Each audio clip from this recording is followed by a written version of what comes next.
Hello everyone, and welcome to the Fictional Vortex. So we are back with an interesting movie on what if Naruto become the true with fire and ice chakra power. But before we start, I just want to remind you to please subscribe to my channel and hit the like button if you enjoy my content. Let's start the story. Story begins. Two figures were running in the alleys in one of the great ninja villages. The entire area is one huge battlefield, bodies lying everywhere. People were injured but they did not have time to think about any of that. The two just fought and killed all those that stood in their way as they continued running. It was war at its finest, a rebellious tyrant ruling over the country with an iron fist, exterminating those with tainted blue. D led one side while the opposing side was led by one of those with tainted blood. She was fairly young, only in her 20s, but with her charisma and power she managed to amass an entire army enough to stand against the evil tyrant. This day marked the day of the final battle between the two sides. The entire rebel forces were attacking the capital, the only place that they have not liberated yet, trying to free it from the grasp of the current Mizukage Yagura. "We need to hurry," said a feminine voice as she led her company through the streets. I know," replied the other as he killed another one of the Mizukage's ninja. "Mei-sama is going to kill us," the female said as she ducked to avoid a kunai heading her way. "Don't worry, she'll probably kill me before she kills you," the man lied as he aimed his arm into the direction where the kunai came from and fired multiple fireballs. "That's not the point," the girl deadpanned as she threw a senbon, hitting a ninja waiting to ambush the two of them in the neck. "Then what's the point?" the other asked as he jumped over his companion and performed an roundhouse kick, snapping the neck of a ninja foolish enough to attack the girl in her blind spot. "Ugh," the girl growled. "Let's just hurry up," she said as the two continued running.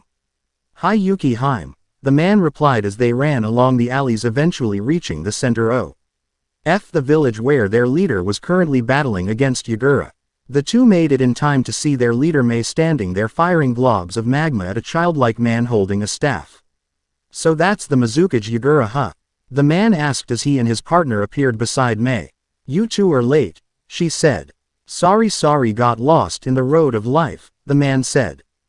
"Get lost in that road again and I will melt your balls off," she said as she fired a stream of magma at the Yagura, who created a water which reflected the attack, blocking the stream of magma with another. "Time to get to work, he boy said, earning a nod from his companion as she drew her sword. The boy charged in, ready to cause damage to the cage. The cage just looked at him impassively as he swung his staff towards the express, expecting it to hit the boy and send him flying away. The boy grinned as he simply held into the staff, jumped over it and kicked the cage in the shoulder, pushing the cage back by a bit. "Oh, was all Cage said before he was forced to move from his spot just as giant spikes of ice appeared from underground, aiming to impale him. "More of the demon blood. Have you all finally decided to come out of your hiding and offer your lives for peace?" "Hell no," the man said as he charged in. Into the Mizukage's surprise, managed to get inside his defense and punched him in the face, following up with a kick that sent the cage flying towards an ice spike that appeared out of nowhere. The man was impaled to it, only to reveal it was a Mizu Bunshin. The boy instincts kicked in. He suddenly ducked, avoiding the giant staff which passed over his head. Tilting his head to the side, he saw the Mizukage doing one-handed hand seals. The cage fired of a Mizudepo towards the blonde, only to be shocked as the water freeze midair and turn into harmless snow. The cage then sidestepped to avoid a sword swing aimed for his head. The cage was about to counter-attack, only to find the fist of one Mei connecting to his gut. He quickly made a seal-less Mizu Bunshin as he kawaramied with it to avoid another one of Mei's magma attacks. What he didn't know was that he kawaramied right next to the man who was ready to attack. "Kyoka Suigetsu," the man said as he let out a palm thrust with his right palm, hitting Yagura in his heart. The cage backed off as he spat out blood in his mouth. He wasn't given any hands to recover as he was quickly surrounded by corrosive mist, quickly burning his skin. The cage did the only thing he could think of and jumped out of the mist, only for his eyes to widen when he aimed face to face with an ice mirror. Coming out of it was the girl from earlier, katana in hand. The girl swung her katana. "Hayanaru Habi," the woman said as she swung her sword down onto the cage, not only hitting him with the blade but also hitting him with the snake made out of ice that appeared after she swung her sword. The cage landed on the ground breathing heavily as his three opponents appeared and surrounded him. All of which began going through hand seals. The boy pointed his index and middle finger at the cage and then fired a concentrated laser of fire that pierced through the cage's shoulder, earning a loud yelp from the man, while the girl stabbed her sword into the ground, making hundreds of icicles shoot out of the ground and hit the cage, while May fired a broad, thin sheet of magma, letting it travel in the air as an arc descending on the weakened cage. "I see," the man said as he narrowed his eyes and looked closely at one of his attackers' appearance. It was a young man with black hair and 6 whisker-like marks on his face. He was not wearing a shirt despite the cold weather of Kiri. Fingerless opera-length black gloves wrapped in studded brown leather straps, baggy black pants, and red-brown sandals. He looked closely at the boy's shoulders and spotted 7 kanjis of different names tattooed in.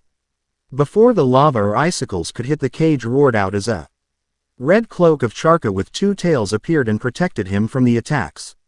"Oh, I'm extremely sorry for underestimating you," the cage said as he disappeared with a burst of speed and reappeared in the middle of the 3 ninjas. "I did not expect that I was currently fighting the Hiryu, who is also called the 8th Sword of the Mist, and judging from your companion she must be the Fubuki wielder of the Ensui," he said as the 3 moved away, not wanting to experience the full brunt of an attack from a Jinchuriki.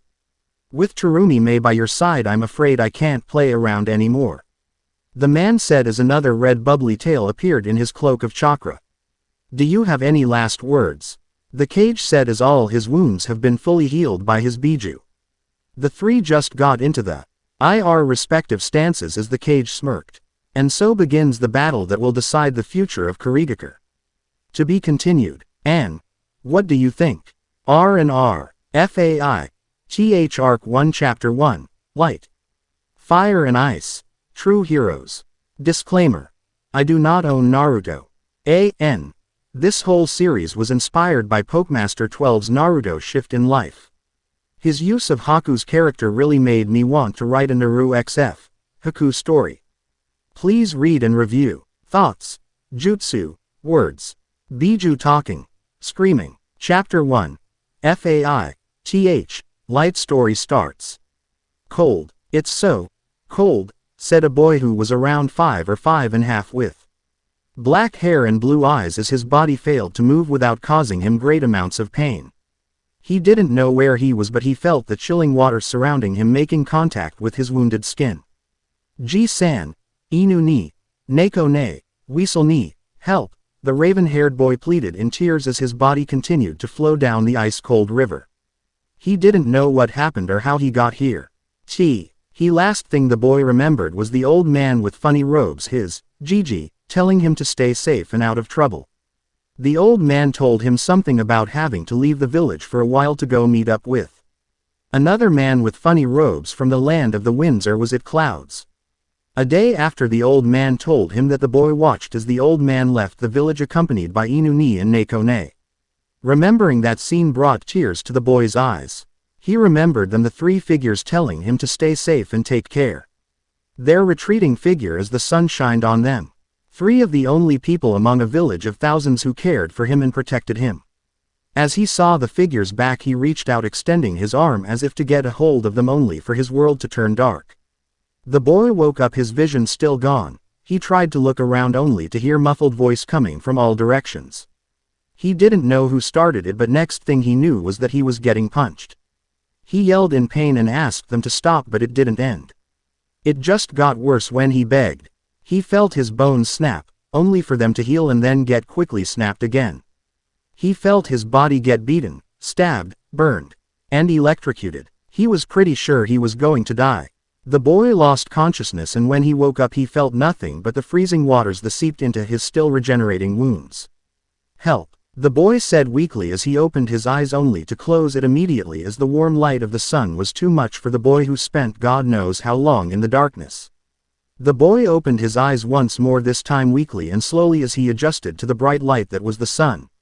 He looked at it, staring at the bright star. The raven-haired boy was captive. Aided by, he tried to lift his arm only to wince in pain. He really wanted to reach out, reach out for the bright light amidst the darkness of his life. He ignored the pain as he finally lifted his arm away from the cold waters and reached out for the sun. So near yet so far, so warm yet so cold, he yearned for its heat as tears began flowing from his eyes once more. He was a kid, he didn't know what to do or how to react to the situation. He was cold, he was hurt, he was lost, and he didn't have Gigi with him. He could not do anything except cry. He cried to the retreating figures of his guardians. Cried for the pain he was experiencing, cried for the loneliness, cried for the sorrow, cried for the hunger creeping up within him, cried for the cold that was enveloping him. The boy continued to cry until tears stopped flowing. His body, although healing, was already too numb. The boy felt sleepy, he felt tired, and he felt the need to close his eyes. The raven-haired boy looked up to the flickering view of the sun as he slowly closed his eyes. A girl around the same age as the boy was out with her mother picking herbs by the river. They were going to collect these herbs and make medicine which her dad would later sell for some ryo. She was wearing a small white kimono, patterned with white lilies, with a yellow obi. The girl was holding a small basket filled to the brim with a bunch of herbs she already picked up. The girl got closer to the river as she picked up some more herbs. She suddenly stopped when she saw a mop of black hair in the side of her eye. She turned her head and gasped as she saw a boy her age, flowing down the river. He looked injured and was really pale. The girl dropped the basket as she went to the river. The river wasn't that deep, the water as only going up to her stomach. It was cold, but she has no problem with it. She held to the boy's arm and with all her strength began pulling him out of the river. The girl eventually managed to drag the cold wet body out to off the river as she began thinking about what her mother thought her. She placed her ear near the boy's chest and was trying to find any signs if the boy was alive.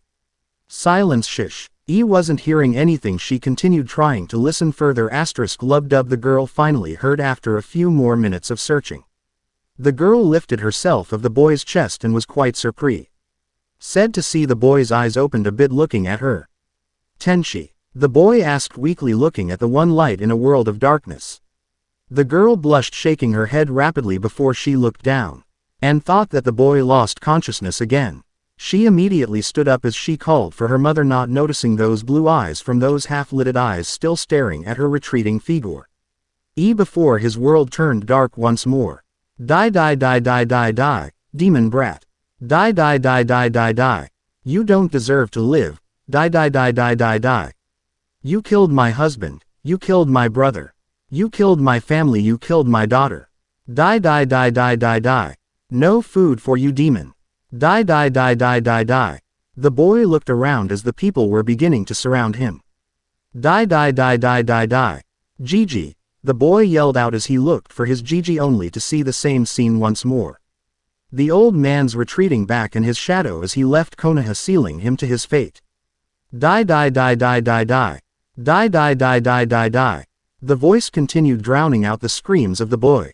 The boy screamed out as he opened his eyes and shot out of his bed, hyperventilating. He looked around and found himself in an unfamiliar room. He looked down on himself and saw that he was bandaged all over his body. Good to see that you're awake, a voice said, getting the boy's attention as he looked at the person standing beside the door. She was probably in her late 20s. She had long black hair and was wearing a simple loose-fitting brown kimono. Naruto stared at her. She looked somewhat familiar, but before he could think about it, his conditioning kicked in and made him run into the corner of the room and held his hands defensively, protecting his chest and head.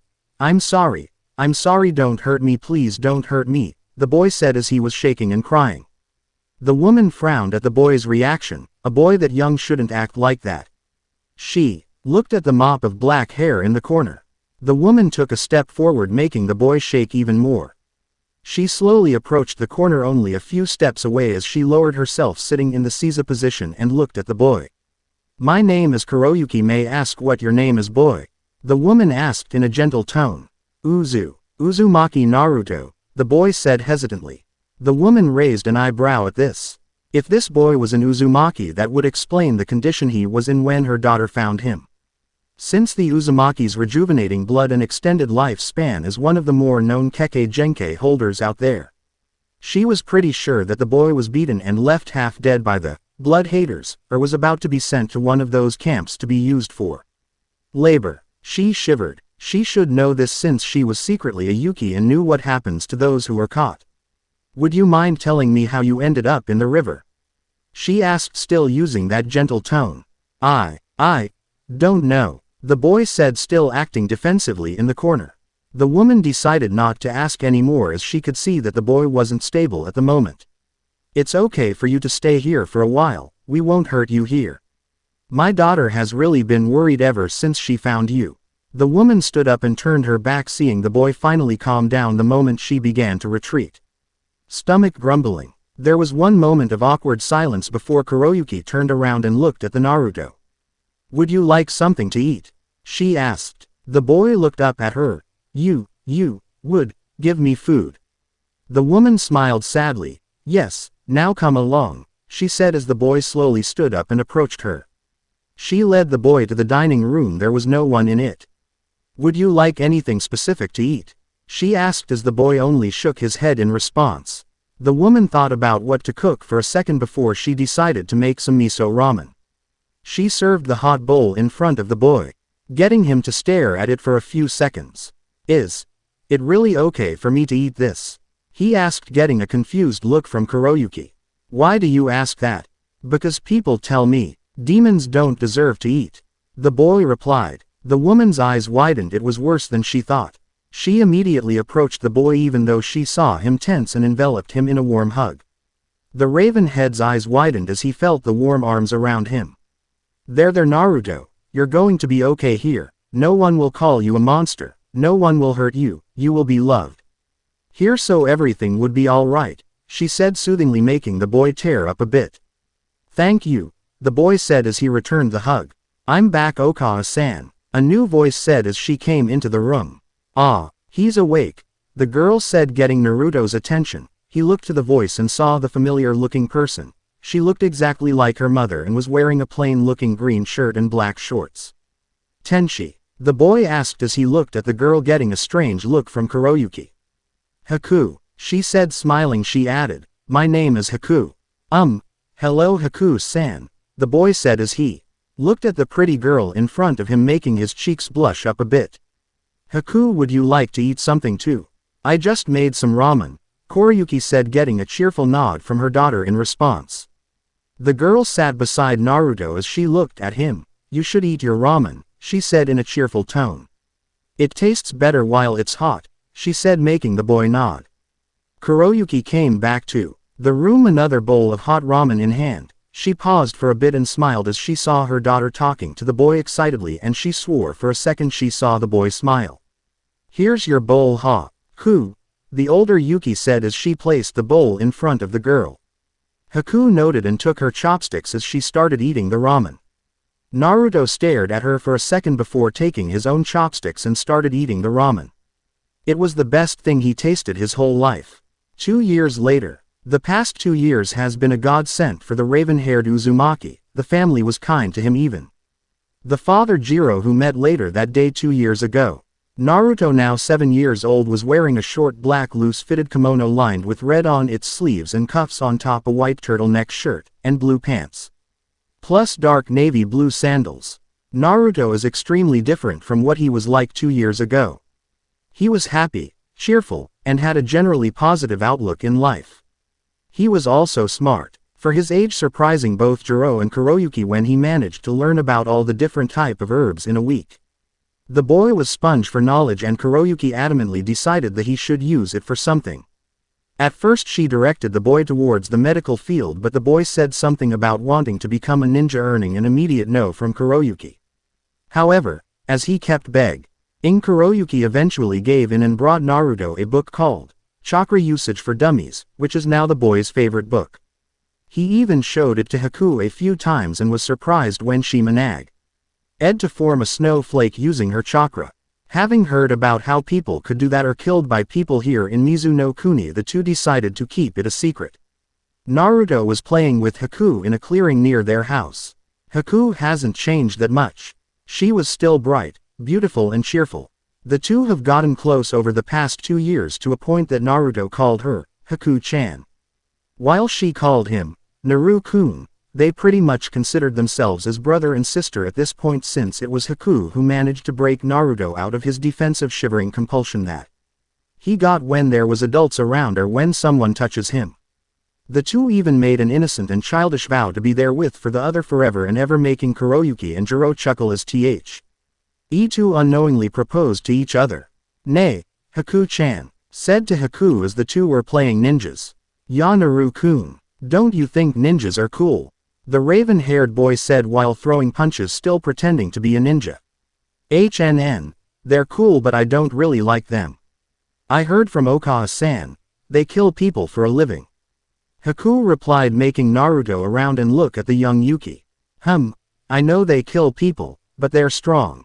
One day I'll become a ninja, the best ninja in the world, so I can protect you, Okawa-san, and Oto-san. I'll protect you all until the last of my brave Datbeo," he declared proudly, making the girl blush slightly before chuckling at his weird verbal tick.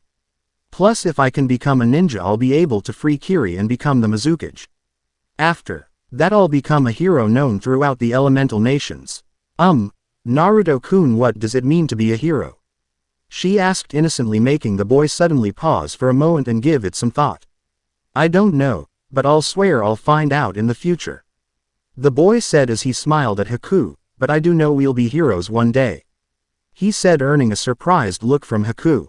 "We'll be big, than any of the cages in the nations. We'll do our best to bring peace to the world and prevent any more wars from happening, Datbeo."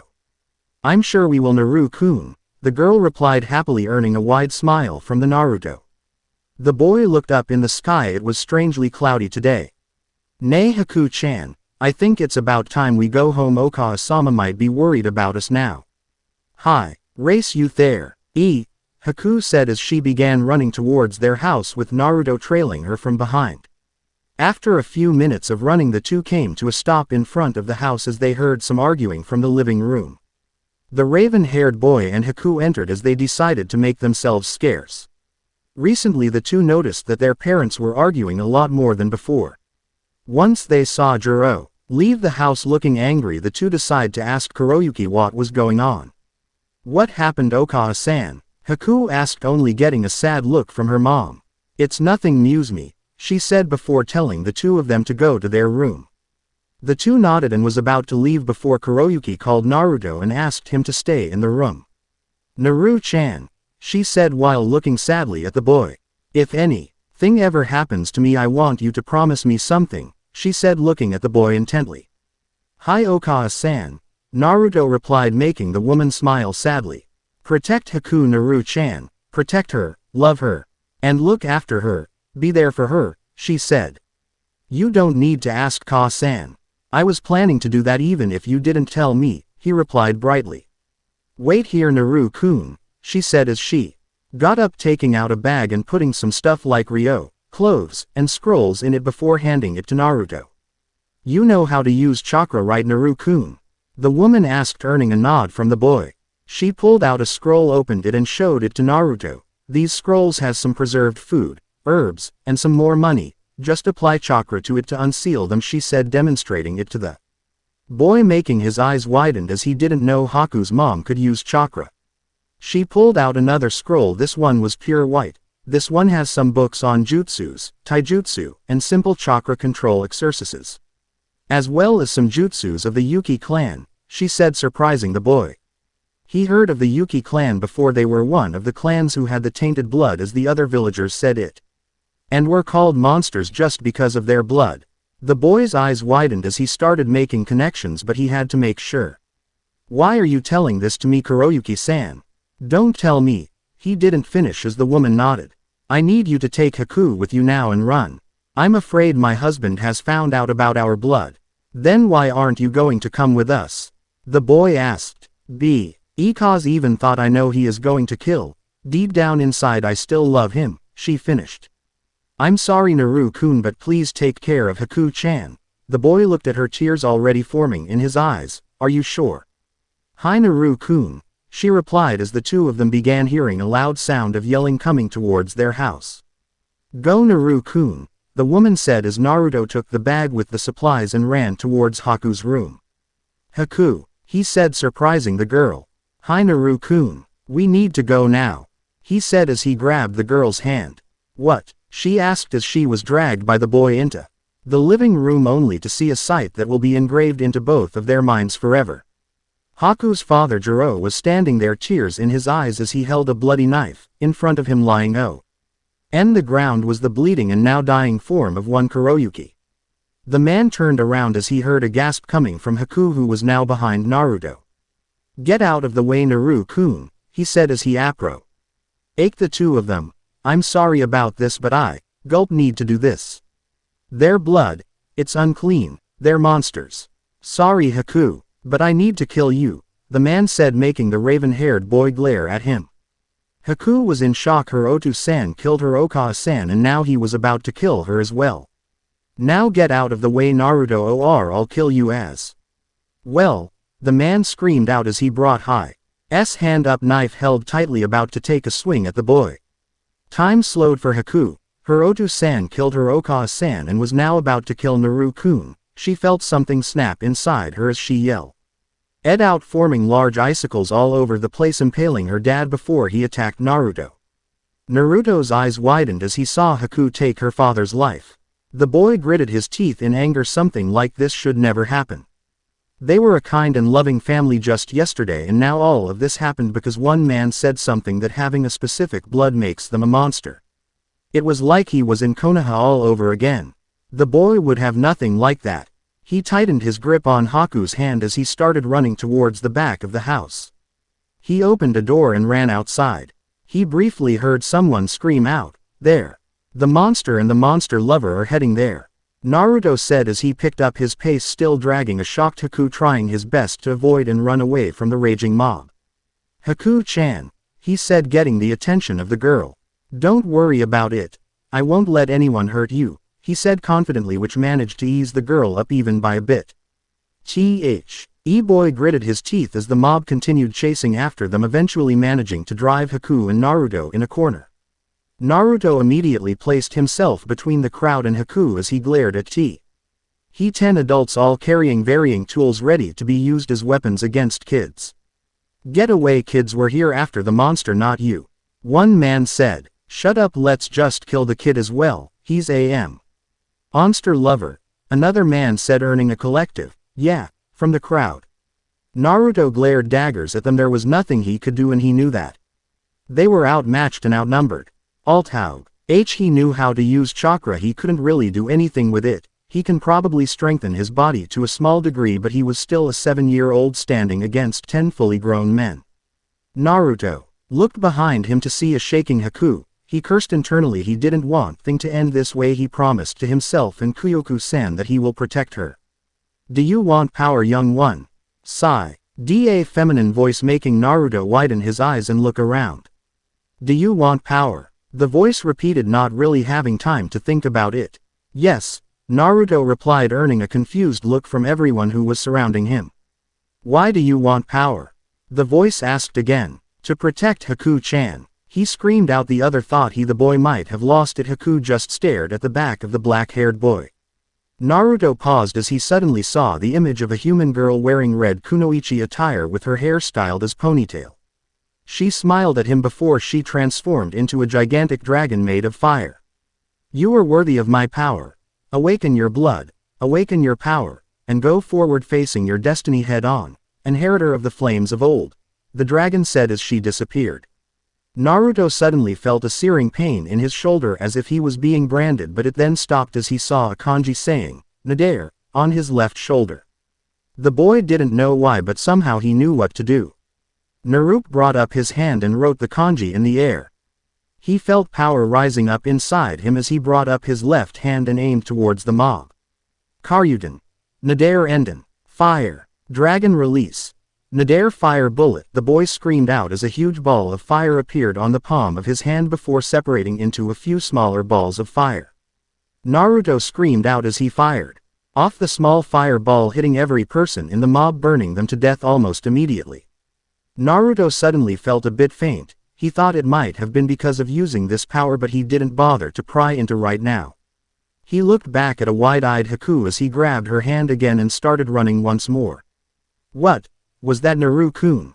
Haku asked, forgetting about the whole getting her parents are dead for a moment. I don't know, but if it'll help me to protect you, I won't bother asking what it is. The boy said as he looked back at the slightly blushing Haku. Don't worry, Haku-chan. No matter what happens, I'll protect you. No matter what, that is a promise of a lifetime, the raven-haired boy said as he looked away from Haku and back to the path that they were taking. Haku just stared at his back. She didn't know why, but she just knew Naruto was going to keep his promise in the end. He will really be there for her no matter what. Thank you, Naru-kun, she said as she hanged on tightly and stared at the one light that was shining brightly in the midst of this dark day. Surprise typed this out due to some inspiration. So please review needs some feedbacks. It was a pin in the ass to make sure that I didn't type blonde by mistake since Naruto is black-haired in this FIC. FAI. TH Arc 1 Chapter 2, Gathering Part 1. Fire and Ice. True Heroes Disclaimer. I do not own anything. I'm stressing out on the fact that this is an O story, so yeah, cheeky smiley face. I am screwing with some of the characters' ages, which I'll post later. THNX for the reviews. Guess where I got the inspiration from? One of the scenes in this FIC, and you, LL get a cookie. Chapter 2. FAI. TH Gathering Part 1 Story starts. Karyudan.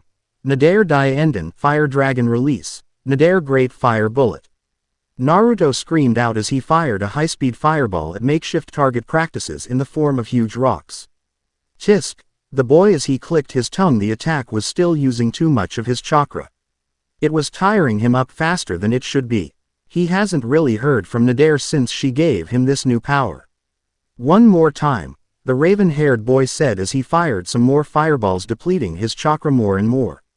He needed to get stronger, and since the events that occurred a month ago, he has spent majority of his time, if he wasn't taking care of Haku, training. Push-ups, sit-ups, squats, curls-ups, running, and any worthwhile physical conditioning exercise that he could have thought of. Those books inside the scrolls that Kuroyuki left for him and Haku were also pretty useful. He managed to get a grasp on how to actually use his chakra, but after a few tries he found out that his control was absolutely crap.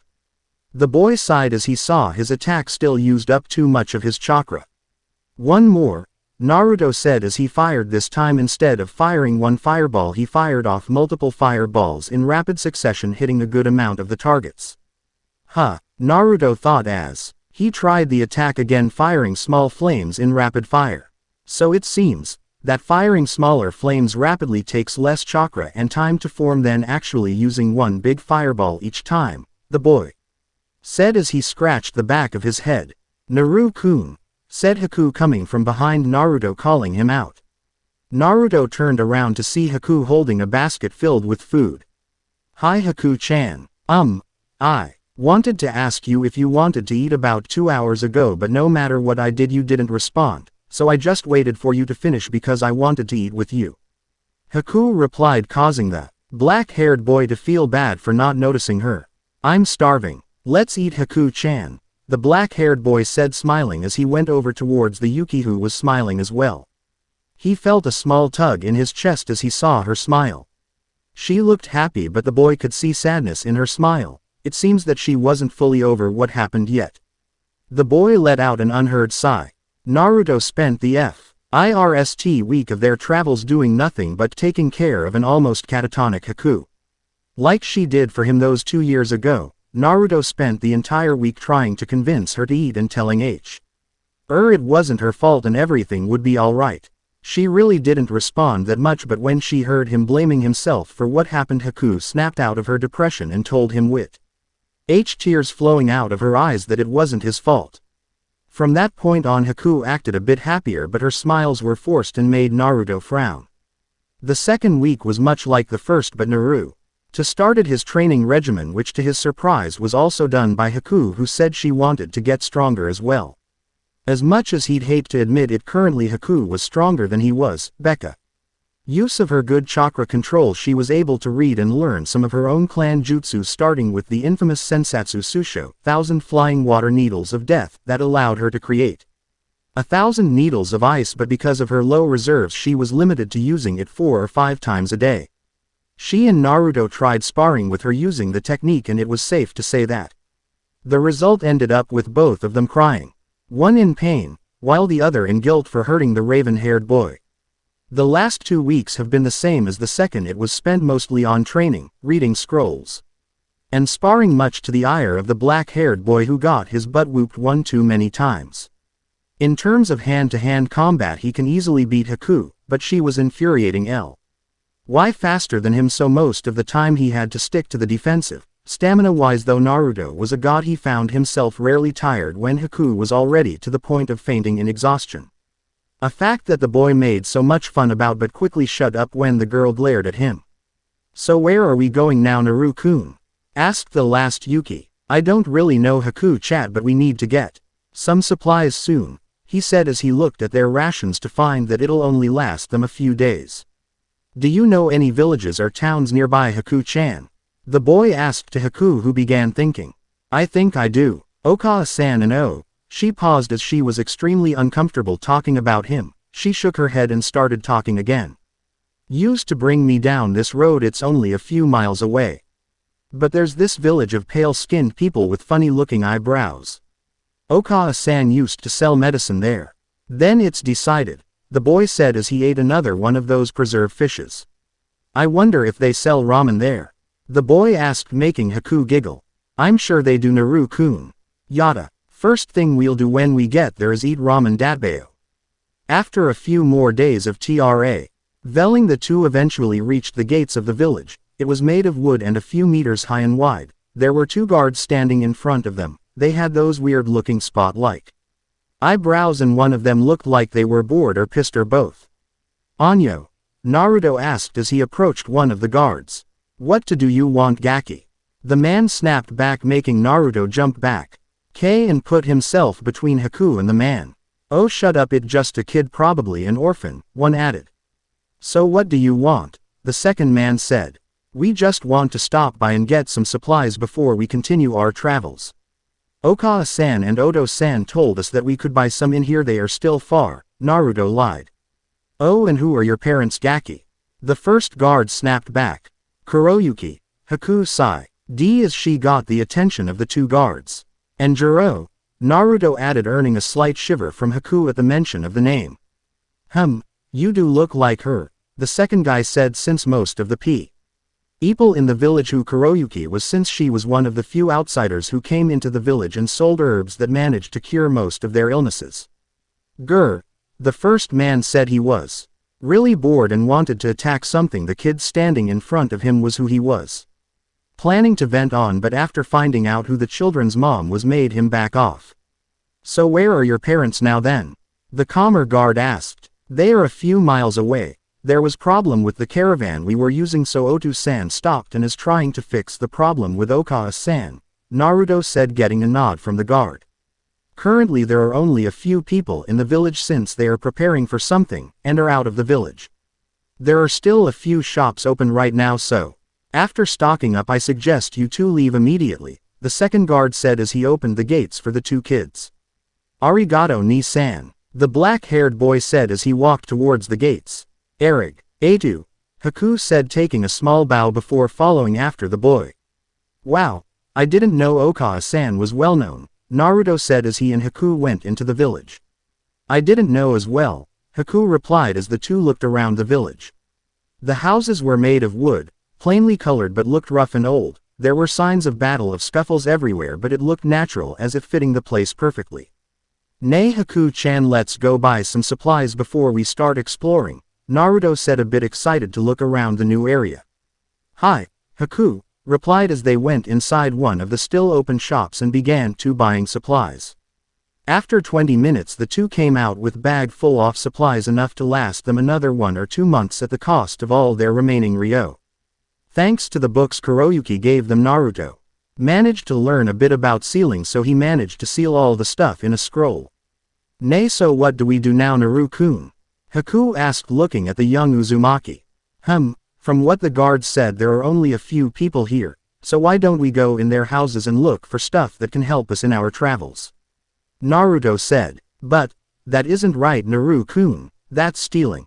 We're out of money, Haku-chan, and I don't see anyone willing to give two 7-year-old kids a job. He paused a bit to think. I know, Haku-chan, you just stay here, I'll go around the houses, Naruto said as he was about to walk away until he felt a small tug in the sleeve of his kimono. I'm going with you. Don't leave me, the girl said. Okay then, let's go, Ibeo. Naruto said as the two began going through houses. The first house they went inside to was empty, so the two managed to look around and find a few hundred ryos which the raven had pocketed. The second house was AB. It better for the boy's opinion based on the stuff that was scattered around. It belonged to a ninja. Naruto laughed at how stupid it was for this ninja to leave his house without booby trapping it. CH earned him a bonk to the head from Haku telling him not to jinx it. Naruto and Haku managed to find a few more books about chakra control and simple jutsus in the house along with some weapons, ice and shurikens, which Naruto immediately sealed, along with some senbons which attracted Haku for some reason. After ransacking the ninja's house, the two decided to go to their third house, this one as much like the second, it had some more ninja stuff which the two immediately took, but unlike the second house, this one had a basement. Letting curiosity get a hold of them, the two went down the hallways and found a small door at the bottom leading to a dark and musty room. Taking a gulp of air, Naruto slowly opened the unguarded door which led them to a long corridor. Change. In one of the rooms in the basement that the two children were now exploring sat a boy. A boy only 2 years older than them. He was currently chained up inside the room. Little light seeps into the extremely dusty room. The room was very foul-smelling. Damp and dirty, yet boy still sat there. He was still being fed and kept healthy, but he wasn't really allowed to do anything but either wait in this dark room until he is freed to kill people before eventually getting locked back in this dark room. He was lonely. Ever since his special abilities began manifesting themselves, his parents abandoned him into this fate. He was given to their barbaric leader and was immediately chained up and used as a weapon. That was what they called him, a weapon, a monster, yet the people knew despite what they said the inness of their barbaric ways relied in this one boy's misery. He was the one who will lead them into the battlefields and bring forth a better future, but will eventually be disposed of after the battle-like weapons that have lost their purpose. From time to time people actually visited them with their children in tow. They pointed at me and told them that I was a monster, I was not human, I was a weapon. The boy shook his head. He had enough of those thoughts. He ran out of tears long ago. He began concentrating more at the task at hand. He was using one of his bones to draw some pictures in the ground. He drew pictures of a loving family surrounding him, of friends that will have his back, of the warm and bright sun that he wanted to see once more. He coughed. He wasn't feeling that well and he didn't know why. He tried asking some guards before, but they shrugged and just told him to suck it up. He began drawing once more, hearing a small amount of noises coming from outside the room. They must want me to kill something again, the boy thought as he resigned to his fate and looked at the now opening door. His eyes closed for a moment as a bright light entered the room, and there he saw them for the first time, two figures of light that stood out amidst this dark world. Hello? Naruto asked as Hello looked at the pale boy with white hair. Hello? Haku asked as she looked at the boy as well. Who are you? The boy asked as he looked at his two new visitors. I'm Uzumaki Naruto, the raven-haired boy said with bright smile on his face. I'm Haku, the girl aid in a gentle tone as she took a small bow. Who are you, Ni-san? And what are you doing locked up in this room? I'm Kimimaro, the boy replied as he looked at the two. I'm locked up here, because he paused, taking a gulp, a monster, a weapon. I am not human, the boy replied sadly. He heard two gasps coming from the door and felt that they tensed up as well. Please leave if you don't want to get hurt. Children shouldn't be with monsters, Kimimaro said as he began drawing once more. You're not a monster, the boy replied, making Kimimaro stop his drawing. The white-haired boy asked, since it was the first time someone told him he wasn't a monster. I said you're not a monster. You're a kid just like me and Haku-chan here, the boy said once more. Yes, I am a monster, the man said as he showed his ability by pulling out a piece of bone in his body and holding it like a sword in front of the two kids. See, that's so cool, the black-haired boy said. Ni-san, how did you do that?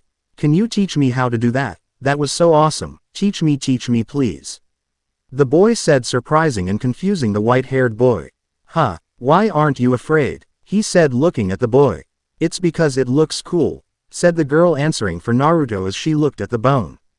Why? Because you are not a monster, the boy in front of him answered with all seriousness. People who locked you up here are the monsters, Kimimaro-san, the boy added, looking at the shocked Kagaya straight in the eyes. Kimimaro looked at them, those eyes held the same pain as he did, yet owed the conviction of not giving up and fighting against it. You see, Kimi-san, me and Haku-chan here have also been called monsters, the boy said, surprising Kimimaro yet again. I don't believe you, the pale boy asked, only to gasp when he saw a fireball forming in the Ravenhead's hand and a ball of ice of the girls. Well, as you can see, people like us with powers like these aren't seen kindle. Why in these areas? The young Uzumaki said as dispelled the fire and began to scratch the back of his head. He then looked at the still wide-eyed white boy. Nay, Kimi-san, would you like to be our friend and come with us? The boy asked, surprising both Haku and Kimimaro. Naru-kun, Haku asked as she looked at Naruto. He's just like us, Haku-chan, he's hated, treated like he's not human. We're real. Why just wandering around without purpose, Haku-chan, but now I see the first thing we can do so we could be heroes. During our travels we'll save as much of people as we can, said the boy in a childish way, earning a chuckle from Haku and a strange look from the boy. So would you like to come with us, Kimi-san? The boy asked as he extended his hand towards the still chained up boy. Why would you want to save a monster like me? The boy asked once more. Because that's what heroes do, the boy said happily. Kimimaro looked at the boy, he looked intently, trying his best to judge his character, and there was not even a small shred of falsehood and insincerity in his voice. It was just pure confidence and honesty. Before he knew it, he extended his hand and muttered the words that he will never regret, come to regret. Please save me, let me come with you, he said, making the two kids smile. Do you know where the keys are? Asked the girl, to which the young Kagaya nodded. I've over here. The people say that it was kept in the room next to this one, he answered as the black-haired boy darted out of the room, leaving him and the girl alone. Your friend is unique, the Kagaya said, earning a chuckle from the Yuki. I know, and I wouldn't have him any other way, she said as Naruto came into the room, keys in hand, and began unlocking the chains that held the boy. Nice to have you with you. Kimi-san, Haku said as she approached the boy and helped his shaking form up. Is there anything in the other rooms that belongs to you that we could take with us? The raven-haired boy asked. There are some weapons and a few scrolls belonging to my clan a few rooms away, he said, getting a nod from the boy. Wait here with Haku-chan, Kimi-san, I'll go to the room and take the stuff for you. Wait, the white-haired boy screamed, making Naruto stop on his tracks. You need the blood of a Kagaya to open the door, he said, pushing himself off Haku. Thank you for that, Haku-san, but I'm okay now. I am at least strong enough to walk on my own, the boy said kindly as he walked slowly, leading Naruto and Haku to the room. This is it, the young Kagaya said as he bit his thumb and placed it in a seal in front of the door, opening it. The trio opened the door, and to the surprise of Haku and Naruto, the room was filled with various weapons, armors, scrolls, and even a few crates full of ryo. The young Uzumaki saw Kimimaro head for some of the scrolls, which the boy began putting inside a bag that was laying on the floor around the room. Okay, I'll take some of the ryo. Haku-chan, look at some of the weapons, find something we can use, the boy said as he took out a scroll and began putting some of the ryos in it.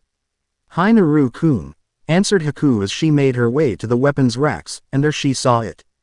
It looked strange, but it seemed to call out to her. It was a simple sword handle that didn't have a blade in it. She took it and looked at it for a while. It wasn't that heavy, in fact it was ray. Light. It has a blue sphere in the bottom of its handle that had a kanji that she couldn't read, while at the opposite end was a blunt edge. 2. Hey Haku-chan, she heard Naruto say as looked around and found the two boys looking strangely at her. I've been calling you for the past 5 minutes, you were just standing there not responding, the boy added. I'm sorry, I was just thinking about something, she said as she pocketed the blade. Okay Haku-chan. The boy said as he turned around and looked at the older boy. Ready to go Kimi-san? Yes Uzumaki-san. The white-haired boy said. Nope, call me Naruto and drop the san. He said, smiling, earning a small smile from the Kagaya. Okay Naruto-san. You close enough. Naruto said as he signaled for the three of them to leave. The three left the house and snuck around, evading as much people as they possibly could. Naruto was glad that there weren't that many people in the village, otherwise they'd have a really hard time of moving around with Kimimaro with them. Nay Kimi-san? The boy asked, getting the attention of Kimimaro. Yes Naruto-san. Do you know any exits from this village aside from the main gate? Yes. We could sneak into the forest to the west of town, but we need to be careful, there is a few guards patrolling that area, the Kagaya said, trying to recall what he saw when he was allowed to be free. Oh, okay then here's the plan, the boy said as he huddled up with Haku and Kimimaro. Kimi-san, are you good in fighting? The boy asked as he looked at the Kagaya. I'm decent, Kimimaro said, not wanting to scare of his new friends with his abilities. Well then we'll just sneak out through the forest, and if we get caught, me and Kimi-san will fight them off while you run away Haku, he said, making the last Yuki pout and look at him. You seem to be forgetting who won more times in our spars, Naru-kun, she said, saying his name with a bit of dread, making the black-haired boy shiver. So you'll let me fight too, right? She said with a sickly sweet voice. Naruto at that moment, for some bizarre reason, felt the collective will of millions of men screaming at him, telling him to give in to her demands. Or suffer pain beyond anything that he could imagine. Taking the gulp, the black-haired boy nodded, agreeing to her request and making the million voices cheer for his safety. What the hell just happened? Naruto thought as he looked at Haku and Kimimaro. Okay then, lead the way Kimi-san, Naruto said, earning a nod from Kimimaro, who ran towards the forest. The three spent about half an hour running their way through the woods. They were almost out of the town until Naruto heard a whirling sound cutting through the air. Get down, Naruto said as he pushed Haku down in the ground while Kimimaro ducked as well. Naruto looked in front of him and saw a few shurikens embedded on the tree. He looked back at the direction of where the sound came from and saw the mean guard from earlier with two others that were slowly walking their way. Well, look what we have here, the man from earlier said as he looked at the scene, two soon-to-be-dead Gakis and the monster. Ha, so we got ourselves own monster lovers here, don't we? Another man said as he took out a kunai. Oh boy, I wanted to kill something. Can I kill the little girl? Can I? Asked the other man. Do whatever you want. Why? Oh, you sick freak, said the guard from earlier. Yay, the man screamed childishly as he began walking towards Haku, making the girl take a step back. Kimi-san, Naruto said as he walked in front of Haku, kunai already in his hand. Hi, the boy said as he stood beside Naruto, two bones protruding from his palms. Oh, look at that, the Gaki and the monster trying to act like they're heroes, go get them. The guard from earlier said as his two companions charged in. Naruto gulped. This was his first time fighting a ninja, and he knew if this guy has been one for long, then he was easily outclassed. His only real chance of winning was if the man underestimated him, a fact that Naruto was willing to take advantage of. Naruto took the kunai in his hand and threw it at the man who wanted to kill Haku. Predictably, the man just dodged it before running towards the kneeing him in the gut before punching him in the face a few times, busting up the boy's nose and lips. The man then grabbed him by his hair and pulled him up into the air. Kimimaro was about to go help his new friend but was blocked by the other ninja who came to attack him. Gritting his teeth, the Kagaya began dancing around, doing his best to incapacitate his opponent as quickly as possible. Well, I guess I do need an appetizer before I go to the main course, the man said as he took out a kunai and was about to stab Naruto, only for boy to write some weird kanjis in the air and place his palm of the psychopath's stomach. Karyuden, Nader Enden. Fire Dragon Release. Nader Fire Bullet, the raven-haired boy said after seeing the small opening he was looking for. The boy rapidly fired small balls of fire at the man's stomach.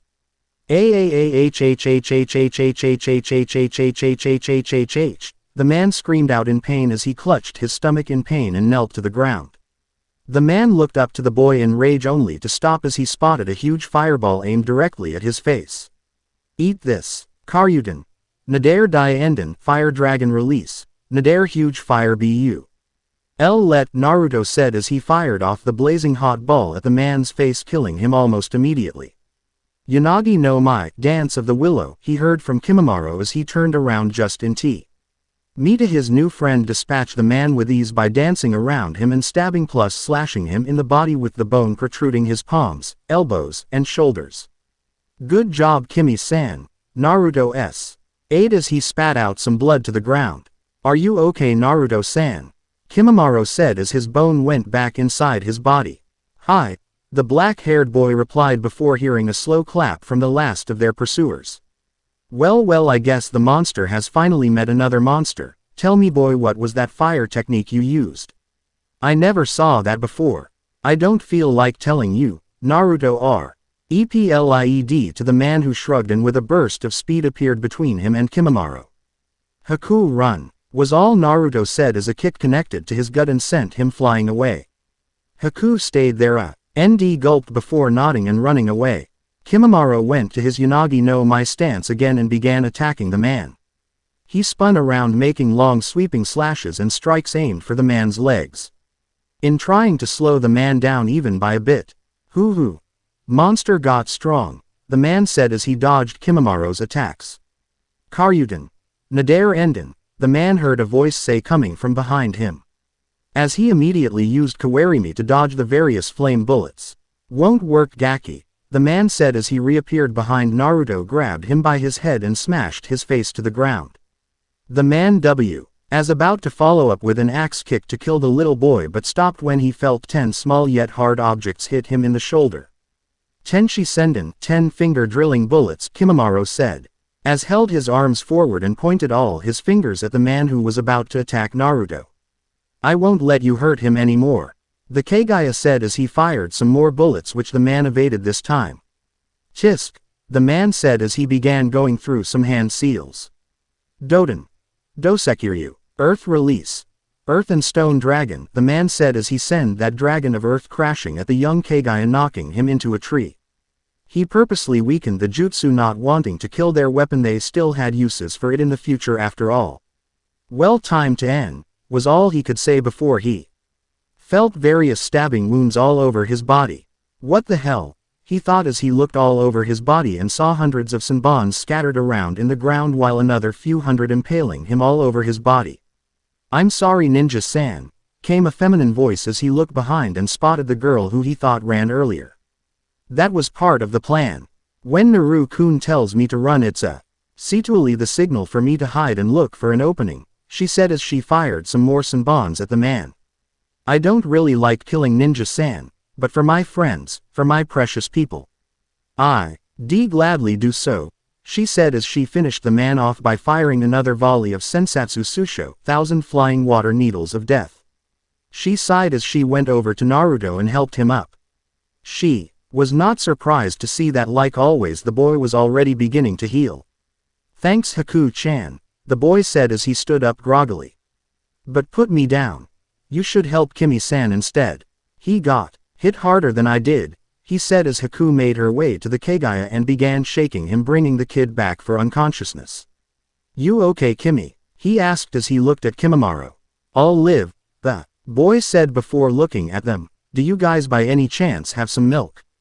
I really want to drink some. He followed, only getting a strange look from the raven-haired boy while Haku unsealed a bottle from one of their many scrolls. Here, Kimi-kun, Haku said as she handed the bottle to the boy, who immediately downed it in one gulp. Feeling better now, the Kagaya said, earning a sweat drop from both the black-haired boy and Haku. So where are we going now? Kimimaro asked as he looked at Naruto. Nowhere really, the boy said, smiling. Let's just travel while training around Mizu for a while and see if we can help some people along the way. Well, wherever you go, I'd gladly follow you, the young Kagaya said, smiling. Haku smiled at the boy. Glad to have you with us, she said as she hugged the Kagaya. Naruto said, getting the attention of both of his friends. Since we're traveling around and going out of our name helping people, we need a name that will stand for our ideals. A name that will show the world that we are in fact heroes. The boy said childishly, earning sweat drops from Haku and Kimimaro. As the leader of this group, I now name us the Super Ramen Busters. The boy said proudly. Who made you the leader? Haku asked, making the boy face fault. Naruto-san, I hate to say this but your naming sense sucks, the Kagaya added. Then you two think of a better name. Dango Ball Z Warriors, Haku replied. Milky Wave, Kimimaro said. The boy just laughed at the names they thought of. You guys suck as bad as me in naming things, he said as he began to walk away, making his two companions chase after him. The group of three walked away, arguing, laughing, and messing around with no real direction in mind, and the three wouldn't have it any other way. And, yep, the TWO of them just screwed up a certain Snake Man's recruitment plans, lols, and yep, this Kimimaro is going to be sticking around for a long time, maybe even till the end of the story.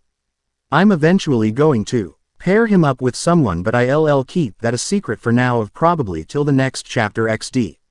FAI. TH Arc 1 Chapter 3, Gathering Part 2. Fire and Ice. True Heroes Disclaimer. I don't own crap. N. Naruto Wiki is the best friend for all Naruto fanfic readers, lol.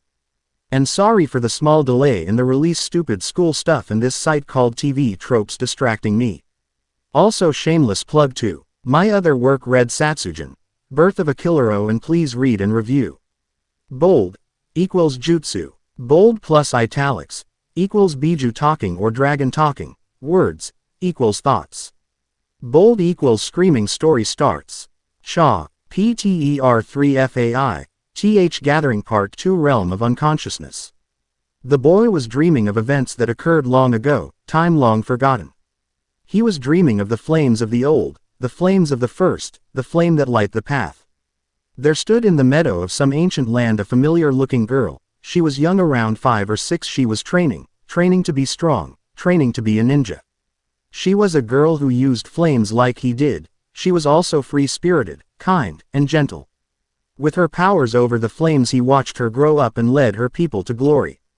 He watched her in awe. She was a hero through and through. But what did it really mean to be a hero? He thought to himself as he continued watching her life unfold. She was now a beautiful woman, blue hair tied into a ponytail, wearing red kunoichi attire. Nader, he said in shock as he looked at the woman closely. Was this her life? He thought as he continued watching. Her success, her failures, her happiness, her sadness, her life, and her death. She and her closest allies stood in a field outnumbered 10-1. She knew this battle was hopeless. She knew they were all going to die if not for someone sacrificing themselves as the rest escaped. She closed her eyes and gave her last orders to a young man beside her. He was wearing black ninja clothes and has spiky black hair. He couldn't hear the boy's name, but she told him that he will be the next to lead.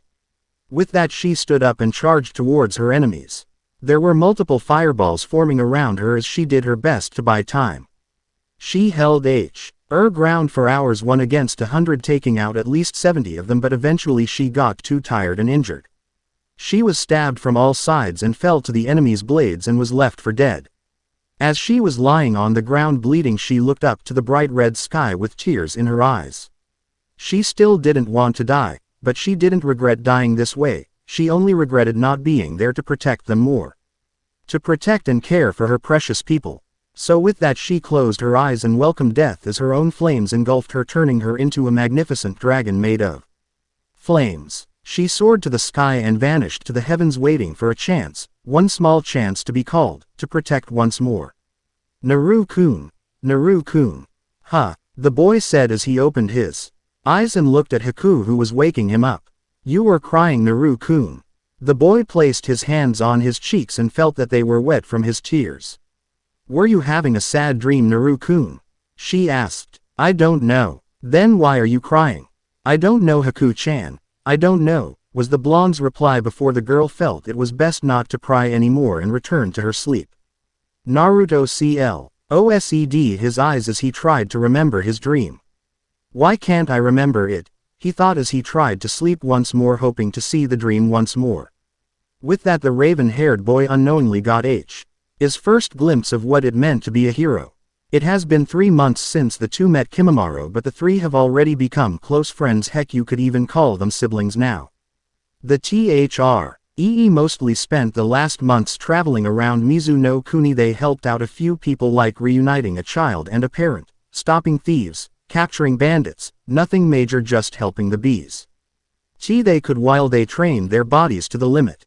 Speaking of training, with Kimimaro joining the group, Naruto and Haku's taijutsu and reflexes have improved drastically. The two often teamed up to go against the Kagaya, but to date they still haven't beaten him once. Unbeknownst to the two was that Kimimaro was actually finding it harder and harder to actually win after each of their spars. Although the two didn't really notice it, they were improving at an impressive pace. With regards to physical exercise, the three began working out as much as possible. They didn't have any weights they stuck to push-ups and sit-ups plus cardio activities to improve their stamina and speed. As for chakra control, Kimimaro taught the basics of water walking. Haku, with her impressive chakra control, managed to actually complete the exercise within a week, while Naruto, with his crappy control, took 2 entire weeks for him to successfully water walk. Ever since mastering the water wall, King exercise, Kimimaro began sparring with them while using water walking to improve their taijutsu and chakra at the same time. Ninjutsu-wise, Haku learned another jutsu called Hisatsu Hyaso Surta. In Kill Ice Spears, the very same technique that ended the life of her father.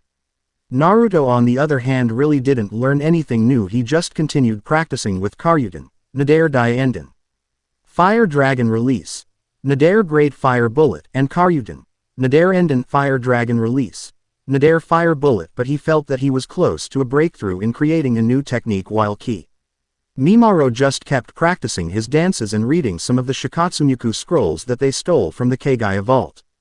Around the 4th week, Haku discovered the secret behind the sword she took from the vault. Ensui was a special blade reminiscent of the Raijin no Ken, sword of the Thunder God. It was usually blunt and bladeless, but once in contact with water it grows into a fine katana whose size can be adjusted by their user. Haku was excited about her new toy and began trying to learn Kenjutsu, but after a small argument she was convinced by both Naruto and Kimimaro to put that on hold until they found someone who could actually teach her how to use it, since the two were afraid that the girl might hurt herself. Currently Naruto, Haku, and Kimimaro were walking towards another town to restock their supplies. The rave-haired boy couldn't help but smirk how lucky they have been to steal a lot of Ryos from the Kagaya clan, and they still had enough to last them for a while. So are we there yet? Naruto asked, which got a tick mark from both of his companions. No, we are not, Naruto-san, replied Kimimaro, who was trying so hard to keep himself calm. Okay then, Naruto said as he continued walking. Are we there yet? He asked again. No, Naru-kun, the Yuki replied. Are we? No, we're not, screamed both Haku and Kimimaro in unison as they looked at the boy who had a wide grin on his face. It only took me asking that question for 63 times before you two snapped. Honestly, I was expecting more, the boy said as he continued walking before he stopped at the feeling of the key of his that came crashing down on him. I was just joking, no need for violence, the boy said as his friends approached him, clearly not in the mood. Naruto started running ASAP, only for him to slip and get his face on the ground. He looked closely at the floor and noticed a thin sheet of ice covering it. Not the face? The blonde asked as Kimimaro took out a bone. Haku pulled out a senbon. Shit, was the blonde's last words as his friends begun enacting their judgment on the boy. I said I was sorry, the boy said as he was slightly bruised up. He was a lot worse earlier, thanks to a certain Biju he's been healing quickly. Just don't do that again, Haku replied as the group continued walking. We are almost there, Kimimaro said as he took out a map of Mizu that the group brought a few weeks back. Good, I wonder if they sell some ramen there. I'm in the mood for some. You're always in the mood for ramen, Naru-kun, Haku replied as the Kagaya nodded. He has noticed that the boy did have an unhealthy addiction towards that product. Yeah, then what about you and Dango, Haku-chan, he said, making the girl blush. But Dango are so good, Haku answered as she pouted. Not as good as ramen, the boy said childishly. Kimimaro sighed. He was already used to this, but it was really weird that both his companions have this habit of defending that type of food they like, as one claims the other is better than the other. The Kagaya really didn't care, because for him anything with milk was better than dango or ramen. Look, there is the town, Kimimaro said as the getting the other two's attention as the three were now on top of a hill overlooking the small town. Yada, let's go, The raven-haired kid cried out as he ran towards the town, leaving his two companions behind. Wait, Naru-kun, Haku said as she started running as well. Kimimaro just smiled. The boy was really a bright ball of sunshine, he thought as he ran after the two. Outskirts of the town. Have change. There was a young girl sitting alone on top of one big rock just outside the city. She was looking up at the bright sky. Single quote. Why was she always alone? She wondered as she kicked herself off the rock. She has no parents, they've been dead for so long. She has no friends since they called her weird and didn't like her.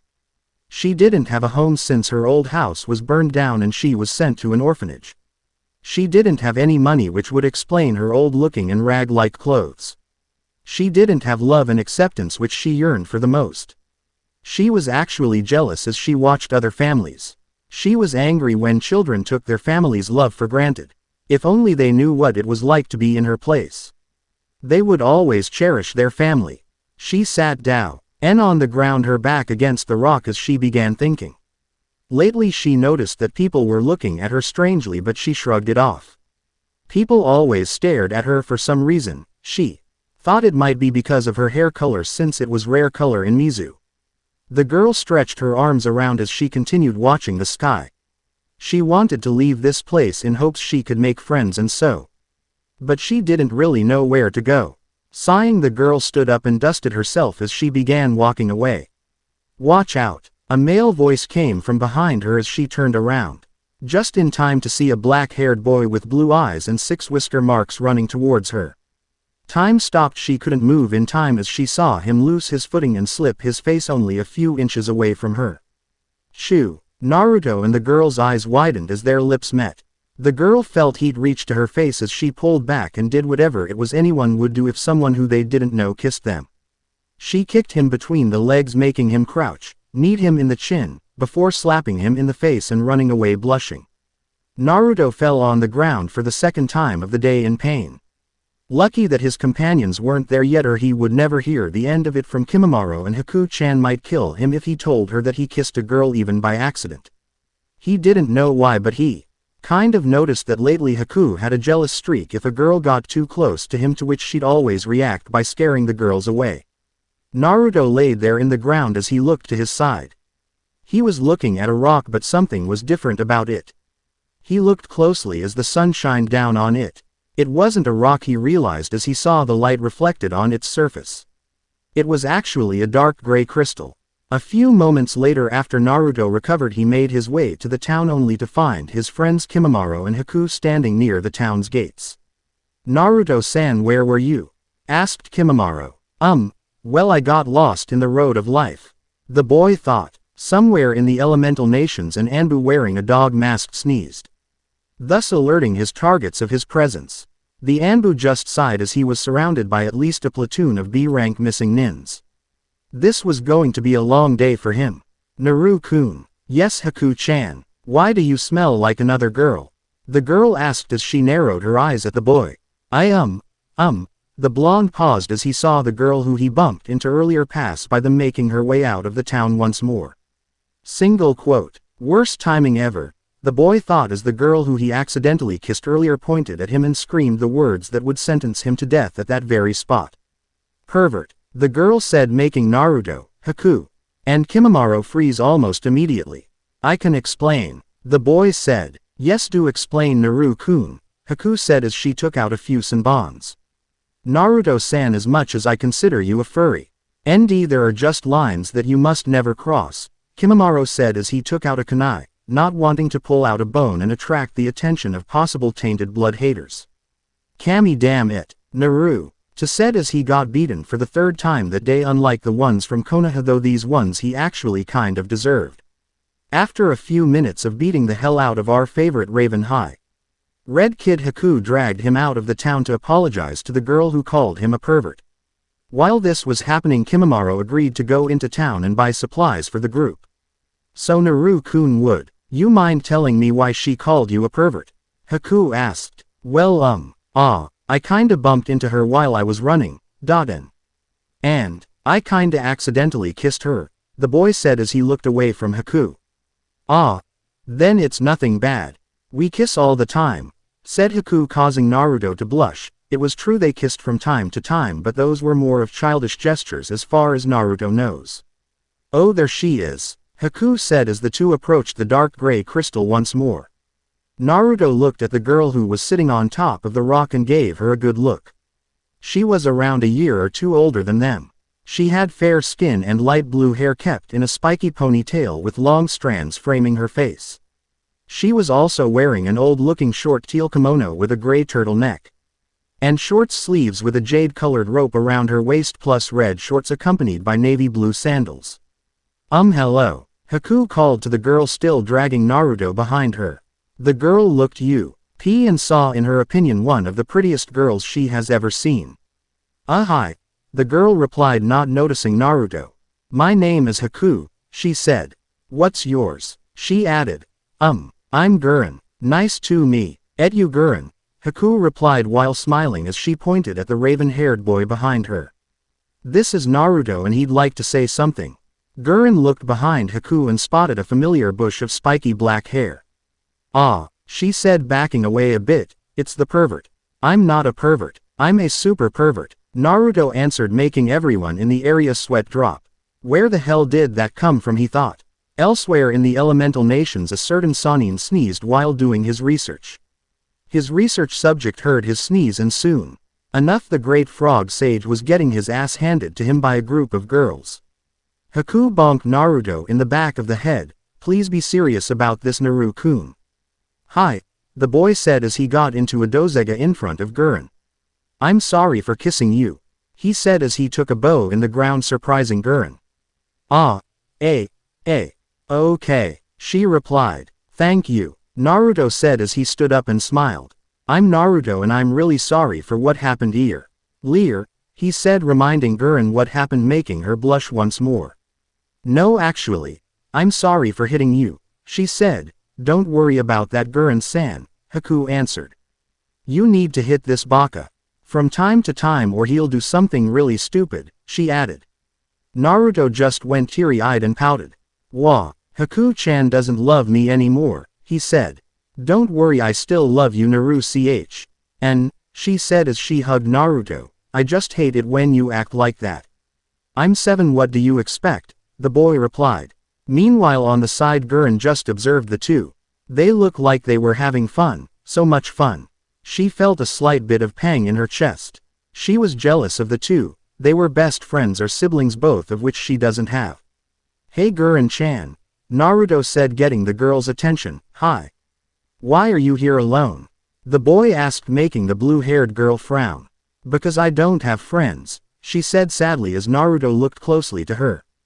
Well then Aku-chan and I can be your friends if you'd like, Naruto said, surprising the Shoten user. Yeah, we could be friends if you'd like, Haku said as she smiled at Guran. Why? She asked as she looked at the couple. Why not? The boy said, smiling. Then sure, Guran said as she smiled and got off the gray crystal. With Kimimaro. Kimimaro just got out of one shop, a bottle of milk in hand. He has just finished buying a bunch of supplies and safely sealed it in a scroll. I wonder where they are, Kimimaro thought as he began drinking from the bottle. The past 6 weeks has been a kami sent for the young Kagaya. He could honestly say that the time he spent in isolation and sadness in the darkness was worth it. If that didn't happen I wouldn't have met them, he further thought as he started walking towards the front gates of the town, but he stopped when he overheard 2 adults talking. Hey, did you hear? One asked. Hear what? Another replied. Apparently that young girl with spiky blue hair, Guran is one of them. Oh, that little orphan girl with no friends. No wonder she didn't have any. Who knew she was a monster? That's what I said, they say she makes crystals or something like that. We don't have to worry about it anymore. Why is that? The town council has called for some of the Mizukage's men. So they're going to send the girl to one of those camps. Yeah, they saw it. They were going to send a few genins and chunins. Who knows, it might be best for the kid. She might finally make friends there. A monster becoming friends with other monsters, how fitting. The man said, not noticing the last Kagaya smash the bottle of milk in his hands. He ignored the pain of the cuts as he gritted his teeth. It was because of people like these that both Naruto and Haku were called monsters. He was usually a kind person, but he really didn't like it when people discriminated because of their blood, especially after he heard about what happened to Haku's mother. He then looked at the two adults. "Nay, mister," he asked, getting one of the man's attentions, "what is it, Gaki?" One of them replied, "I just wanted to ask what this girl looked like, so you know I can avoid her," the K-guy lied.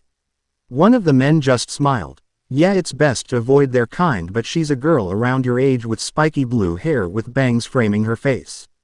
She's also wears a short kimono and shorts," the man said, making the K-guy's eyes widen.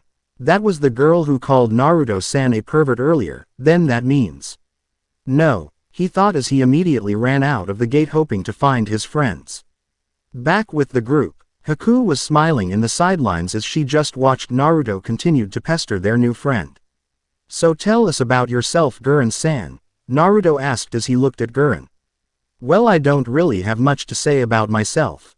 Oh come on, something like likes, dislikes, and dreams," he said before pausing, giving Guran some time to think. "So ready now? I'll do it if you and Haku-san goes first." "That's fine. Haku mind going first?" Naruto asked, getting a nod from the Yuki. "I'm Haku. I like Dango, Kimi-kun and Naru-kun, training, ice, and rabbits. I dislike people who call others monsters and discriminate because of their blood, and my dream is to help Naru-kun achieve his dream." "My turn. My name is Naruto. I like ramen, Kimi-san and Haku-chan, training, fire, and dragons. I dislike those who try and hurt my friends, and my dreams, well, my dream is to become the biggest hero known throughout the elemental nations," he said, making Haku smile.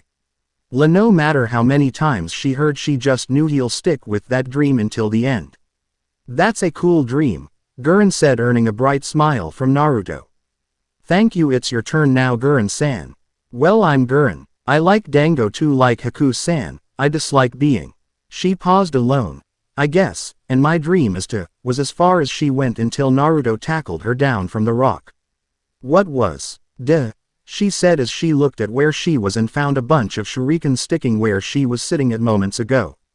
"Haku," Naruto said with all seriousness as the girl formed some bonds from the moisture in the air and hit a young-looking ninja in the neck, knocking the boy out. "What the hell?" Naruto said as he spotted 3 chunins and 8 genins surrounding them.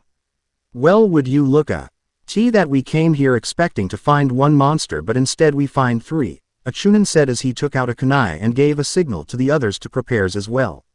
"We can kill the guy but keep girls alive so we can have some fun on this trip," said another one of chunins. "I'd rather not FCK someone with tainted blood who knows what disease I'll get from them, give them to the genins for all I care." "What the hell are you here for?" the boy asked as he and Haku got defensively in front of a shocked Guran. "Well, we're here to kill a monster," one said, making Naruto and Haku's eyes narrow at him. "Yes, we got reports that she can use Shoten, a bloodline that allows the user to create crystals, and as per the Mizukage's orders she is either to be killed or put to work in one of the labor camps." So can we resolve this without any of us getting hurt?" Naruto asked. "A bit too late for that," one shouted as he pointed at the unconscious genin. "Too bad," Naruto said as he took out some smoke bombs from his pouch and threw on the ground. "Run," he screamed out as he grabbed Guran by the wrist and ran towards a group of 2 genins. "Karyudan.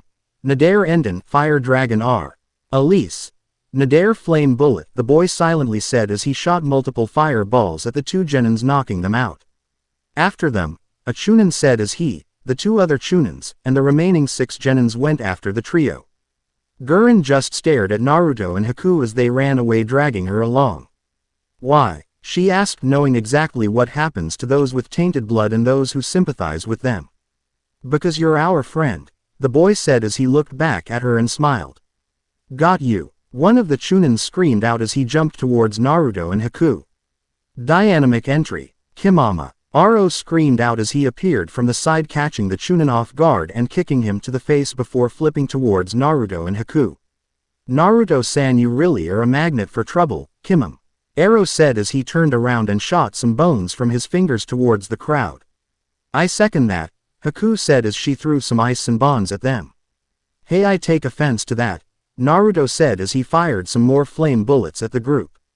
Guran's jaw dropped in surprise as she looked at the ragtag bunch of kids. They were using powers like her crystals and they were using it to protect her. She watched them continue firing but kept missing the pursuing nins. She gritted her teeth. She'd really like to help them now, but she didn't really know how to use her powers yet. She hated her weakness. Ah, shit, Naruto said as the group found themselves cornered. Language Naru-kun, Haku said. Not the time, Haku-chan, Naruto said as he took point with Kimimaro to his left and Haku to his right. Then 3 of you against the 9 of us, why don't you just give up and make it easy for you, one Chunin said. No, answered Naruto. Shame, the Chunin said as the group divided themselves. In groups of 3, 1 Chunin and 2 Genins, and attacked the 3 kids. Go, Naruto said as he Kimimaro and Haku dashed forward, leaving behind Guran. With Haku, look at that, boys, we're lucky we Avenue the girl, said the Chunin as the 2 Genins behind him smiled, expecting to have an easy time. Since they were fighting a girl, Haku just stood back a few feet away from them, ready to throw her Senbons at them if needed. There was a short moment of no one actually attacking before the 2 Genins ran out of patience and charged at the Yuki. Slow, she thought, as she really have been used to fight. Ghtting against Kimimaro, who was way faster than these 2 Genins. Taking out a pair of Senbons, she blocked the kunais thrown at her by the 2 Genins before countering by throwing her Senbons, precisely hitting one of them in the chest. One down, Haku thought as the Genin fell on the ground unconscious. Ga, you monster, screamed the remaining Genin as he ran towards Haku. The boy pulled his East back and attempted to punch the Yuki in the face, only for her to backflip and while in mid-air threw some more Senbons at the now open Genin.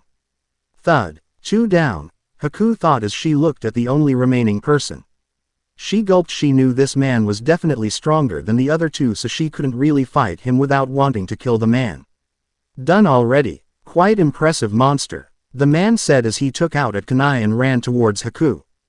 Haku immediately brought out a Senbon and blocked his kunai with it.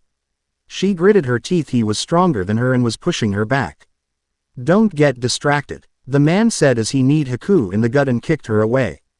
Haku was sent rolling in the ground. As she was rolling and ignoring the pain, she created a few more ice Senbons and threw it at the Chunin, hitting the man in the shoulder. Too shallow, Haku thought as she got up. The man pulled out the Senbon and snapped it in 2 as he looked at Haku. Is that it? He asked as he charged towards Haku.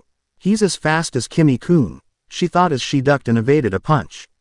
She tried to sweep the man's legs off the ground, but the man just jumped, grabbed her in the shoulders and threw her a few feet in the air. Oh no, she thought as the man jumped into the air following after her. She quickly made some Senbons and threw it at the man. The man just took out a kunai and blocked all the Senbons aimed for vital areas. He then threw the kunai at Haku, who was forced to twist her body. Got you, the man thought as he finally reached Haku. No, she thought as she flew herself on the end of a flurry of punches from the Chunin, who finished his attack by kicking her back to the ground near Guran. The young Yuki screamed out in pain as her back hit the ground, but he dares not faint. All the training would have been for nothing if she couldn't handle this much. With that, the young Yuki stood up, battered and bleeding, as she stared at the Chunin. Why? Guran thought as she stared at the back of Haku. With Kimimaro. Tsubaki no Mai, Dance of the Camellia, Kimimaro said as he pulled out a bone from his arm and used it as a sword. He began attacking chaotical, why without any real pattern, confusing the 2 Genins, who were quickly dispatched. You're pretty strong, Gaki, said the Chunin as he observed Kimimaro. Kimimaro just held the bone sword in his teeth. As he aimed all his 10 fingers at the Chunin. Teshi Senden, 10-finger drilling bullets, he muttered as he shot out a barrage of bones at the man. The bullets passed through the man, who revealing him to be nothing more than a Mizu Bunshin. Feeling his instincts kicks in, Kimimaro immediately said, Karamatsu no Mai, Dance of the Larch. As spiky bones began protruding all over his body, hit Ting the Chunin, who was about to attack him, in the legs and the arms. The man clicked his teeth and jumped back. Tisk! Monster! The man said as he began going through some hand seals as Kimimaro came running towards him in a zigzag pattern. Sweden. Mizorupa, water release. Wild water wave, the Chunin screamed out as a water gushed out of his mouth, washing Kimimaro a few feet back. The man B. Egan going through some more hand seals, but the Kagaya stopped him by firing some more bone bullets at him, hitting him in his open wounds. Fucker, the man said as he ran to his side, evading a volley of the bone projectiles. The man then took out some shurikens and threw them at the Kagaya. Kimimaro just blocked the projectiles with his bone sword as he continued to try to close the distance. He just needed one good blow to put the guy out and help his friends. The man finished another set of hand seals as he fired another Mizorupa, sending Kimimaro a few feet back one more, but this time he finished the follow-up hand seals. Raiden. Jibashite lightning release. Electromagnetic murder, he said, sending ration chakra coursing through the water towards the young Kagaya. AAARRRRRRGGGGGGGG. GHHHHHHHHH, Kimimaro screamed out as he almost lost consciousness. Hey, not so stoic now, monster, the man said as he ran towards Kimimaro and punched him in the face, sending him back a few feet towards Guran. Why? The girl thought once more as she watched. With Naruto. Naruto gritted his teeth as he was getting beaten up by the two genins. They were good beyond good, they were as fast as Kimi and Haku, and their teamwork was superb. When he was about to attack one of them, one would block the attack while the other would counter-attack, which most often hit the blonde. What was worse was that the Chunin wasn't even helping yet. He looked to his sides and saw Kimimaro and Haku also having a hard time with their battles. He dodged another punch coming from one of the genin, and as he was about to counter-attack with a kick, the other went for his blind side and punched him in the face. Naruto growled in frustration as he used Nadir Enden and fired it towards one of the genins, only to be shocked when the Chunin stepped in and extinguished his flames with a Sweden jutsu. Can't have you killing our rookies of the year, monster, the man said as he charged in with the two genins. Fuck. Wah. All Naruto thought as a one-sided beatdown became even worse for him. He felt the Chunin's punch, they were a lot harder than the genins, and they managed to make some of his bones crack. Naruto in Aled as he channeled chakra to his legs, jumping up to evade a coordinated attack coming from the side, but failed to dodge a straight jab coming from the Chunin, sending him flying back towards Guran. Why? The girl asked out loudly. He looked behind him for a second and spotted a teary-eyed Guran. Why are you doing this for me? I'm an orphan, no one care about me. I have nothing. So why are you getting hurt for me? She asked once more as she looked at the battered and beaten raven-haired teen and his friends. Because you're our friend, Naruto said. He pushed himself off the ground, breathing heavily, surprising the young Shoten user. I want to get stronger. I need to get stronger, he thought. Why to wish for more strength? The boy paused and hesitated to answer for a moment. Why do you hesitate to answer, young one? Answer me, young one, why do you want more strength? Because I need it. I need strength to protect those who are precious to me. I need strength to beat my enemies. I want to get stronger. I need to get stronger, he said as he saw a vision of the same spiky-haired boy he saw in his dreams. He was an adult now, standing tall and proud. He smiled proudly at M.E. before his body vanished and transformed into a dragon of fire. You hold a great fire within you, although small it burns brightly like the sun. Hold on to your desire to get stronger, but do not let it control you. Now, young one, call out my name and slice through all your hesitations. And grow strong, inheritor of the flames of old, the voice said as Naruto once again experienced the pain of being branded in his left forearm. He looked down and smiled on the new name. Karyutan. Saiha Fire Dragon Release. Saiha Flame's Sword, the boy said as a blade of fire formed in his left forearm. The boy inhaled before he charged in and jumped as he slashed one of the genins. The boy tried to block the blade of fire with a kunai, but was surprised when the blade cut through it like paper and eventually him as well in two. He got into a crouching start, channeling chakra to his legs. He kicked off the ground and dashed at one of other genins. The boy was still shocked at the death of his teammate and was caught off guard when Naruto slashed his legs off. Naruto then twisted his own body to slice the genin again before he fell to the ground. Naruto exhaled and looked at the now wide Yed Chunin, the flames of his blade still shining brightly. You monster, the man said as he began going through some hand seals and fired a Sweden Suiryuden no Jutsu, Water Release. Water Dragon Bu. Let technique at the boy who was standing in front of Guran. Cut through all your hesitations. The blonde muttered as the blade in his arm increased in intensity. If he fails, then Guran will take the brunt of the attack. He wouldn't have that. The boy ran towards the dragon and slashed forward using his newfound power. The Chunin's eyes widened as he saw his dragon actually getting sliced by the blade. Soon enough, the dragon was sliced in half, creating a thick blanket of warm steam over the area. The Chunin's senses kicked in, telling him something was wrong, but he couldn't react in time as he felt a palm on his chest. He looked forward and saw the boy standing there, the flaming sword in his hand long gone. Karyuden. Nadir Dienden. Fire Dragon Release. Nadir Great Fire Bu. Let was all Naruto said as ball of fire went through the Chunin's chest, creating a gaping yet cauterized hole in him. Hisatsu Hayaso, certain kill ice spears, Naruto heard Haku scream out from afar as he then heard a voice screaming out in pain. Well, I guess Haku-chan's done. He then heard another unfamiliar scream of pain, and so is Kimi-san, the boy said as he looked at Guran. Hey Guran, do you want to become stronger? The badly beaten up boy asked as he looked at Guran. Hi, she replied. The boy just smiled and extended his hand towards the blue-haired girl. Then come with us, he said as a roughened up and injured-looking Haku and Kimimaro approached the two. Naruto looked behind him and saw his two close friends. You guys look like shit, he said. You're not any better, nah. Ruto-san. Kimimaro replied as he did have a hard time fighting that guy, but the moment he got into close range the guy was already dead. Are you okay, Naru-kun? Asked the Yuki, ignoring her own injuries for the sake of Naruto's wounds. I'm fine, Haku-chan. Take care of your own wounds first before mine. We both know I heal fast. The blonde then looked back at Guran. So do you want to come with us? The boy asked, his hand still extended. She looked at all three figures, bloodied and injured yet smiling. So strong, she thought as she looked at the three figures in front of her one last time and smiled as she let one small tear escape her eyes and extended her hand towards the blonde. She finally found her friends. She finally found people who care about her. She finally found her family.